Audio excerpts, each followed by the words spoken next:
Hello entrepreneurs, welcome to academy of startups. 2025లో ఇన్నోవేటివ్గా, ట్రెండింగ్గా ఏదైనా ఒక స్టార్టప్ ఐడియా మొదలు పెట్టాలి అన్న ఆలోచనలో ఎవరైనా ఉంటే start with a cyber security company. ఎందుకు సైబర్ సెక్యూరిటీ కంపెనీ 2025లో స్టార్ట్ చేయాలంటే, as of now across India కానీ అక్రాస్ ద గ్లోబ్ కానీ internet users, smart phone users చాలా ఎక్కువ మంది ఉన్నారు. ఆల్మోస్ట్ మనం ఒక 100 పీపుల్ని తీసుకుంటే 95 పీపుల్ స్మార్ట్ ఫోన్స్ యూజ్ చేస్తున్నారు. రిమైనింగ్ 5 పీపుల్ వేరియస్ రీజన్స్ వల్ల యూజ్ చేయలేదు అనుకున్నా, ఈ 95% ఆఫ్ ద పీపుల్ కూడా స్మార్ట్ ఫోన్లో డిఫరెంట్ అప్లికేషన్స్, టూల్స్ యూజ్ చేస్తున్నారు.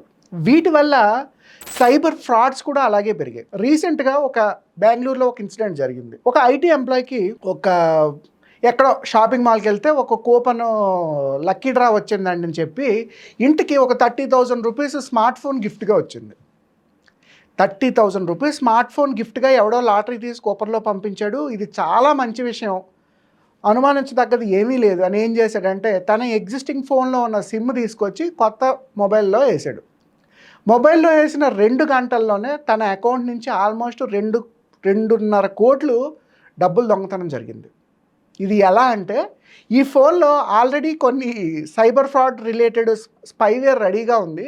ఎప్పుడైతే పాత మొబైల్ నుంచి సిమ్ తీసి కొత్త మొబైల్లో యాక్సెస్ చేశారో, ఆ సిమ్లో ఉన్న కాంటాక్ట్స్, ఎస్ఎంఎస్లు, వాటి ఇంటిగ్రేట్ ఉన్న అప్లికేషన్స్ అన్నిటిని ఎవరో హ్యాక్ చేసి తన అకౌంట్ నుంచి 2.5 కోట్ల రూపాయలు డబ్బులు కొట్టేశారు.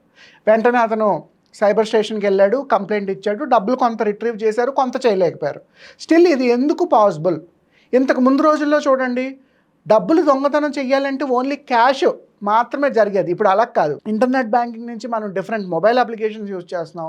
డిఫరెంట్ పోర్టల్స్లో మనం ఆల్రెడీ కొంత క్రెడిట్ ఫండ్స్ మేనేజ్ చేస్తున్నాం. అండ్ ఈ stock market related demat accounts maintain చేస్తున్నాం. అండ్ ప్రతిదీ ఎస్ఎంఎస్తో ఇంటిగ్రేట్ అయ్యింది. అంటే మీ ఎస్ఎంఎస్లు అన్నీ చేస్తే మీ క్రెడిట్ హిస్టరీ, మీ ట్రాన్సాక్షన్ హిస్టరీ కంప్లీట్గా తెలిసిపోతుంది. బట్ ఈ ఎస్ఎంఎస్లన్నీ ఏం చేస్తున్నాం? ప్రతి యాప్కి అలౌ యాక్సెస్ ఇస్తున్నాం. ఏ యాప్ ఇన్స్టాల్ చేసినా మీ కాంటాక్ట్స్ని అలౌ చేయొచ్చు, మీ ఫొటోస్ని అలౌ చేయొచ్చు, మీ వీడియోస్ని అలౌ చేయొచ్చు, అండ్ మీ ఎస్ఎంఎస్లను కూడా చదవచ్చు అన్న ప్రతి యాప్కి మనం నోటిఫికేషన్స్ అలౌ చేస్తున్నాం. ఇలా చేయడం వల్ల మీ ఎస్ఎంఎస్లు అన్నీ కూడా వేరే వాళ్ళు చదువుతున్నారు. సో ఆ పర్సన్ ఏం చేశాడు, ఒక స్పైవేర్ ఉన్న మొబైల్, కొత్త మొబైల్ పంపించి మీకు లాటరీలో గిఫ్ట్ వచ్చిందని కొరియర్లో పంపించాడు. అది కూడా కొరియర్లో రాగానే స్మార్ట్ ఫోన్ గిఫ్ట్ వస్తుందని ఎవరు అనుకోంగా. ఇప్పుడు సెకండ్ హ్యాండ్ ఫోను ఎవడో ఫోన్ చేసి ఏదో ఎస్ఎంఎస్, ఓటీపీ అడుగుతున్నాడంటే తప్పుగా అనుకుంటాం. కానీ ఇంటికి ఒక 30,000 రూపాయలు మొబైల్ గిఫ్ట్లో వచ్చిందంటే ఎవరికి డౌట్ రాదు. కానీ ఇతను సిమ్ అయ్యగానే అకౌంట్లో నుంచి 2.5 కోట్ల రూపాయలు పోయాయి. ఈ డబ్బులు పోగానే పర్సన్ ఏం చేస్తాడంటే పోలీస్ డిపార్ట్మెంట్కి వెళ్తాడు, పోలీస్ స్టేషన్కి. సైబర్ సెక్యూరిటీ డిపార్ట్మెంట్ ఎక్కడ ఉంటే అక్కడికి వెళ్తాడు. అక్కడికి వెళ్ళిన తర్వాత వాళ్ళు ఏం చేస్తారంటే కేసుని అనలైజ్ చేస్తారు. అంటే మీ అంతటి మీరు మీ అకౌంట్లోంచి వేరే వాళ్ళకి డబ్బులు వేస్తే ఒక రకంగా కేసును ట్రీట్ చేస్తారు. అలా కాకుండా మీ ప్రమేయం ఏమీ లేకుండా మీరు ఓటీపీలు కానీ ఎస్ఎంఎస్లు కానీ ఎవరికీ చెప్పకుండా డిఫాల్ట్గా వితౌట్ ఎనీ రీజన్ మీ అకౌంట్లోంచి డబ్బులు పోయాయంటే that is a serious crime. So వాళ్ళు ఏం చేస్తారంటే డిఫరెంట్ సైబర్ సెక్యూరిటీ కంపెనీస్కి కేసుని అనలైజ్ చేస్తారు.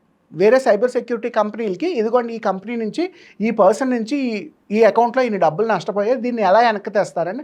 అప్పుడు ఆ సైబర్ సెక్యూరిటీ కంపెనీలు ఏం చేస్తాయి, డిఫరెంట్ టూల్స్ యూజ్ చేసి ఆ థ్రెట్ని, అటాక్స్ని ఆపి ఆ డబ్బుల్ని మళ్ళీ వెనక్కి తీసుకొస్తాయి. అంటే స్మార్ట్ ఫోన్ పెరిగింది, ఇంటర్నెట్ పెరిగింది, అందులో యూజ్ చేసే అప్లికేషన్స్ పెరిగాయి కాబట్టి దొంగతనాలు కూడా పెరిగాయి.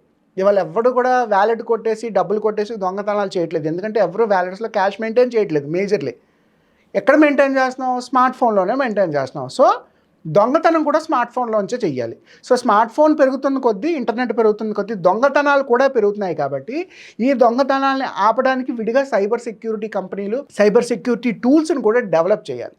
సో ఇన్ ద కేస్ 2025లో ఎవరైనా ఒక కొత్త స్టార్టప్ ఐడియా మొదలు పెట్టాలి అనుకుంటే, ఇలా సైబర్ సెక్యూరిటీ ఫ్రాడ్స్ని ఆప్ చేసే విధంగా కొత్త టూల్ కానీ, కొత్త అప్లికేషన్ కానీ, లేదా కొత్త రకమైన సాఫ్ట్వేర్ కానీ డిజైన్ చేసామనుకోండి, ఇది 100% మార్కెట్లో క్లిక్ అవుతుంది.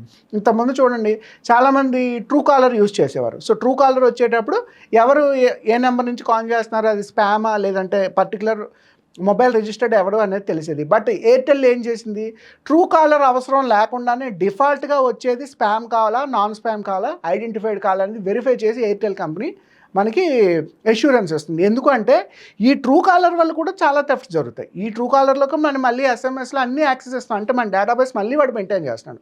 సో ఎయిర్టెల్ కంపెనీ ఏం చేసింది, ఇవేమీ అక్కర్లేదు, జస్ట్ మా యూజర్స్ అందరికీ కూడా ఫ్రీ ఆఫ్ కాస్ట్ వచ్చేది స్పామ్ యూజరా నాన్ స్పామ్ యూజరా మేము ఫ్రీ ఆఫ్ కాస్ట్లో చెప్తామని వాడే ఒక అప్లికేషన్ ఇంటిగ్రేట్ చేసి ఇచ్చాడు. అంటే first telecom industries, police department, cyber security, వీళ్ళ ముగ్గురు కనుక సింక్లో ఉంటే ఇటువంటి సైబర్ సెక్యూరిటీస్ని ఆపడానికి చాలా మట్టుకు ఆప్షన్స్ ఉన్నాయి.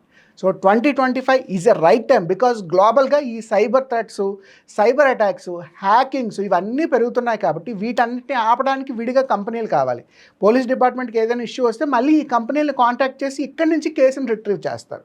సో వీళ్ళందరికీ డిమాండ్ ఉంది. అట్ ద సేమ్ టైం ఇండివిజువల్గా మీరు ఒక టూల్ అప్లికేషన్ డిజైన్ చేసి ప్రతి స్మార్ట్ ఫోన్లో యూస్ చేసే విధంగా ఈ సైబర్ థ్రెట్స్ని అడ్డుకునే విధంగా కొత్త టూలో సాఫ్ట్వేర్ డిజైన్ చేసిన వాటిని కూడా పీపుల్ యూస్ చేసుకుంటారు. అంటే తక్కువ టైంలో ఒక సక్సెస్ఫుల్ ఇన్నోవేటివ్ స్టార్టప్ ఎప్పుడైనా మొదలు పెట్టాలనుకుంటే ఈ సైబర్ సెక్యూరిటీ రిలేటెడ్ ఏ టూల్ స్టార్ట్ చేసినా 2025లో క్లిక్ అవుతుంది. అయితే దాని ఐడియా ఏంటి, అందులో మేజర్గా ఏ ప్రాబ్లమ్ మనం సాల్వ్ చేస్తున్నాం, దాన్ని మార్కెట్కి ఎలా లాంచ్ చేస్తాం, దాని కాంపిటేటివ్ అనాలిసిస్ ఏంటి, దీనికి ఉండాల్సిన ఇన్వెస్ట్మెంట్ కానీ టెక్నాలజీని ఎలా డెవలప్ చేయాలి, డెవలప్ చేసిన తర్వాత మార్కెట్కి ఎలా లాంచ్ చేయాలి, మళ్ళీ రెవెన్యూస్ ఎలా జనరేట్ చేయాలి, ఇదంతా ఒక రకమైన సబ్జెక్ట్.